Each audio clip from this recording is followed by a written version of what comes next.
Year 2 at the University of Texas El Paso begins with the team traveling to New York to play in the 2K Coaches Against Cancer tournament. In the championship game, they're going to play against none other than UCLA. It's a big game because Coach Kyle Lee Watson has added 3 key pieces to his team. And on the other side, Coach Billy Hoyle, he has a Power 5 team now with UCLA and the machine that is the brand of UCLA. So with those 3 key pieces that Coach Kyle Lee Watson has added, the first one is his younger brother, TJ Shepard. Obviously, his dad is Chef from above the rim, a lights-out shooter. TJ is a true freshman out of Brooklyn, New York, and he played at Lincoln. That's guard U, if you want to call it that. They breed guards at Lincoln. The next player, Lou Kelly. He's the younger brother of Leslie Kelly, who was a walk-on at St. John's that was mentored by Kyle Lee Watson. Leslie ended up playing for the Nuggets and signed a multi-year deal with the Nets. That's the reason why Lou ended up going to junior college. He started off with St. Patrick's with Kyrie and Michael Kidd-Gilchrist, and he ended up going to St. Benedict's where he was able to be his own man. The last player is Al Flores. He's a floor general out of the Bronx. He played at St. Anthony's and did a post-grad year at West Oaks, but he played AAU with Lou and TJ. As you can see by that pass, they have chemistry. It's easy for them. Now you see TJ bringing the ball up, and they swing it around. Lou Kelly is a shooter, just like Leslie was, but I think he's even more dangerous because he's 6'8". So it's once he gets it, he rises up and he puts his eyes on the target, that ball's going in. So right now at the half, UTEP's up by 8. They're shooting the ball okay. Shepard is leading the way with 14 points. Kelly only has 6 at the half. And I can see, Shepard is not scared to shoot the ball either. But what we see from Kelly right here is he's going to bring it up the court and he's going to the rim. And at 6'8", he could try to get in the way. He's more like a T-Mac type of player because he really has everything you can ask for. Has the height, has the shooting. He might not have the finishing, the dunks like T-Mac, but he can get to the rim like right here. He's going to rebound it and go coast to coast with it. Who's going to get in his way? And it's one of those weird things where he plays shooting guard / small forward, so you can't put a 6'5" guard against him to try to say, oh, well, he's going to be quicker. And you can't put a 6'8", 270 dude to try to say, oh, he's going to be stronger because he's just going to rise up and shoot like that. And that's good coverage on the defensive side, is just a better shot. Like right here, you have to stay attached. You cannot let him shoot it with any type of space. And in here, he's just going to get around you if you're a smaller guard and get to the rim. So it's like, what do you do? Put the bigger guy, and he's also quicker than the bigger guy, so it's like, here, same thing. He gets around the bigger guy, rises up and shoots it. Then here, no one's with him on the fast break, shoots the 3.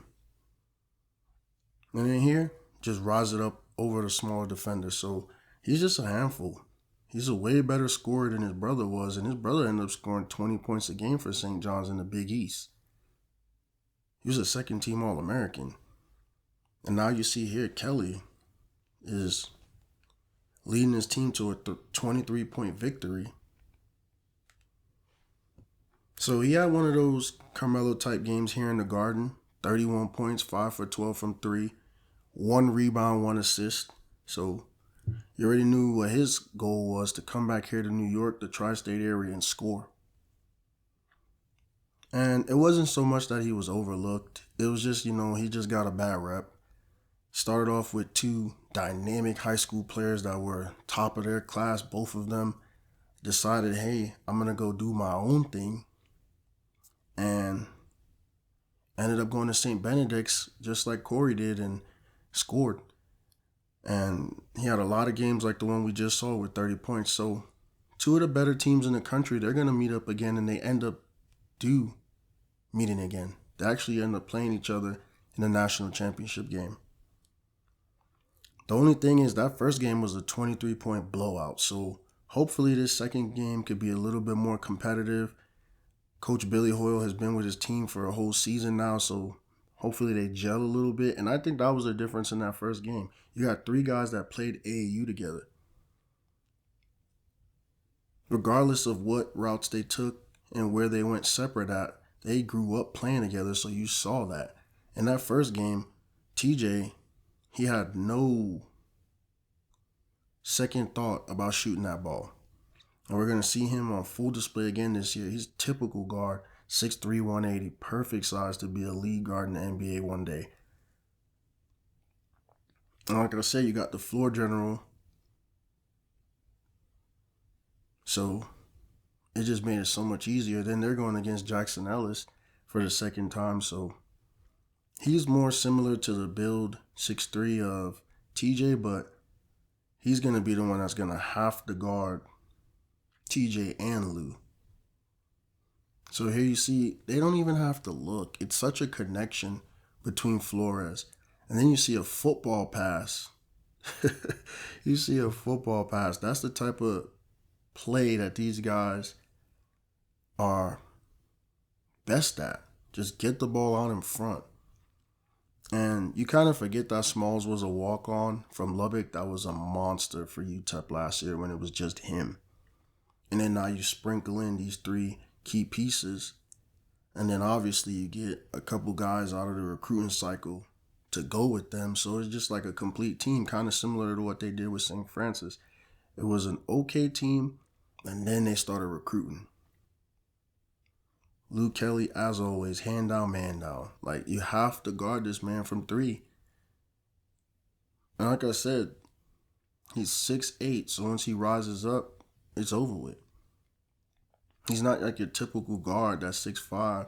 Here, again, you cannot let him just run down in transition. He's going to score. And then now here, look, he can get in the post and hit you with a hook shot. It's like, what can't he do? He's the most complete player that I think UTEP has ever had. And it's probably the most complete player that we've seen so far in this series that we will ever see in all reality. Because look how he can score at all 3 levels. He can shoot the mid-range. He could shoot it on the drive or penetrate and score, and then he could shoot the 3. He has 13 points and again 1 assist. One of those games where he's gonna shoot it. And then you got Flores. He's gonna drive and kick it out. He's gonna get the ball where Kelly wants it. 1 step, drive to the right, pull up and shoot. What can you do? Because now you think, okay, maybe he's gonna get by me. Let me just get in front. Nope. Pulls up out of nowhere. So Flores finally shoots a shot, misses it, gets it right back to Kelly. Easy. This guy's a lead guard. One thing we do wish Flores would do more is score a little bit more. But look, they just get the ball. Shepard gets it right to Kelly in the corner. Again, and you could try to go run and close out, but by that time it's too late. You're trying to run and do what? You're going to block his shot? He's 6'8". So here, get him the ball early. Takes it to the rack. And it's just like all 3 of them, it feels like they know how to play the game the right way. That's why they end up winning the national title. So in year 2, Coach Kyle Lee Watson brings a national title home to El Paso. 71-61. Like I said, the 2 best teams this season. A little bit more competitive of a game. It still was a 10-point game, and the player of the game is, of course, Luke Kelly. I think he did a way better job this game than that first one where he just wanted to shoot it and show that he was an elite scorer. This game, he actually shot more efficiently, 10 of 13, 3 of 4 from 3, 4 assists. So a way better game, more efficient. And he probably realized too, like once everyone else is scoring, especially like that first game where TJ scored, what are you going to do? Get the ball moving around. Which one of them are you going to guard? Obviously, he's the game-changing performance because when you can shoot the ball 1 foot in front of the out of bounds line, that's a deep three. He's shooting NBA range threes. Those are daggers for the other team. So he ended up with 25, TJ with 21, Flores had 7 assists, Smalls had 8 points, 9 rebounds. Harsha is that other big they got in this recruiting cycle. He had 7 points, 5 rebounds. And on the other side, like I said, it's not really a rivalry because Ellis hasn't won yet. And he still had a mediocre game. So let's go look at the awards. Let's go look at the awards for this season.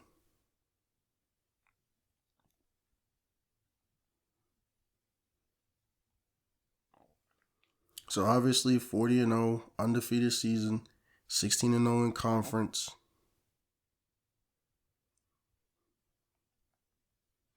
Big season for UTEP.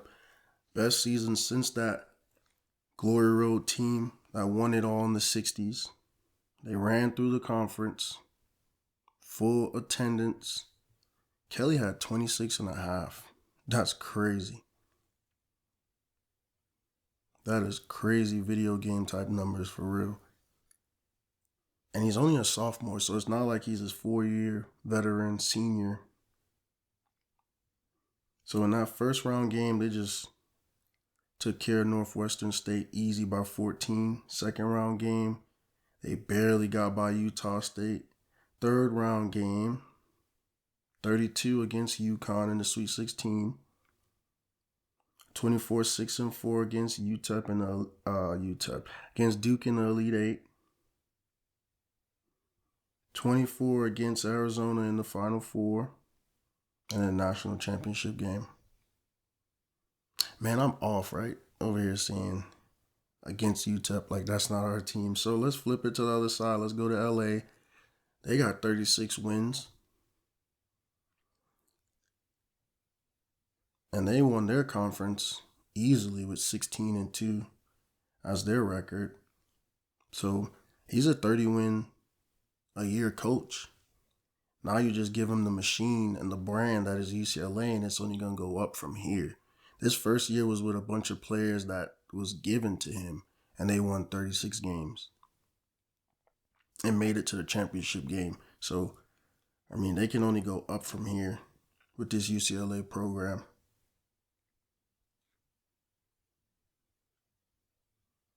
And obviously, they made it all the way to the end, so let's just go recap how that happened. They beat High Point by 23. Beat the crap out of them. Beat Wisconsin. That was a close game. Jackson Ellis had 16 in that game. They beat Louisville by 20.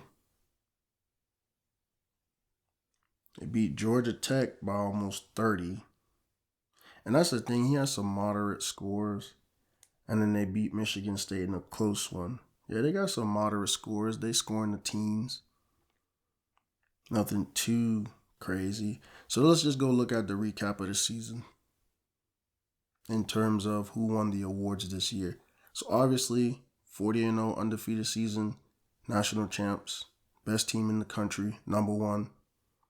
Luke Kelly wins Player of the Year. He averaged 26.5. Look at this guy, man. He's a shooter. He shoots the ball. Can pass a little bit, handle a little bit, rebound a little bit. He shoots the ball. So 26.5, 4 assists, or 4 rebounds and 3 assists. Dang, I'm all tongue-tied. Just a crazy, efficient season. 47% from 3, 76% from the free throw line. Player of the Year, First Team All-American, Conference USA Player of the Year, and First Team All-Conference, of course. So, Coach of the Year for the first time, Kyle Lee Watson. That's National Coach of the Year for the first time. I remember when Hayward won, what was it, Freshman of the Year a couple years ago? So he's the Big Man of the Year too. That's tough. Defensive player and Big Man. Freshman of the Year, TJ Shepard. Big year. He's also an unconscious shooter. He's hurt, but still had 21 in the championship game. He can go. 12 points, 3 rebounds, 4 assists. He could definitely play. He's obviously a future NBA player as well.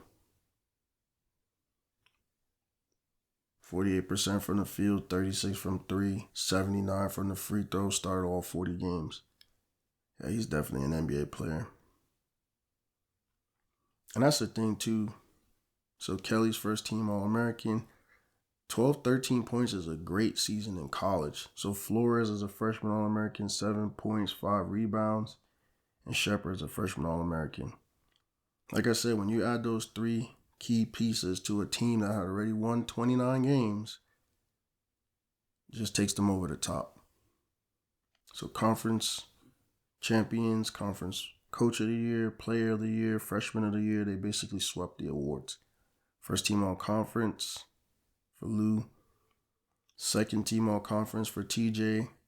And then Myers, he was a transfer from Stanford. He ended up with 8 and 5, so he's 6'11", senior. So don't discredit his impact. And then freshman all conference, Flores and Shepard.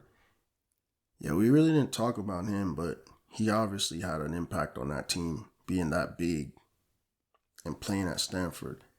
So we go over to the Pac-10, Pell. He wins second team all-conference honors. Peyton, first team all-conference honors. And these are guys that Hoyle just inherited. Solid enough, though, for him to win Conference Coach of the Year for, the 4th straight year? Conference champion. And there it goes, the end to another video following Coach Carly Watson. From starting off at a small school in New York to 4 national championships. Thank you for watching this video. See you soon.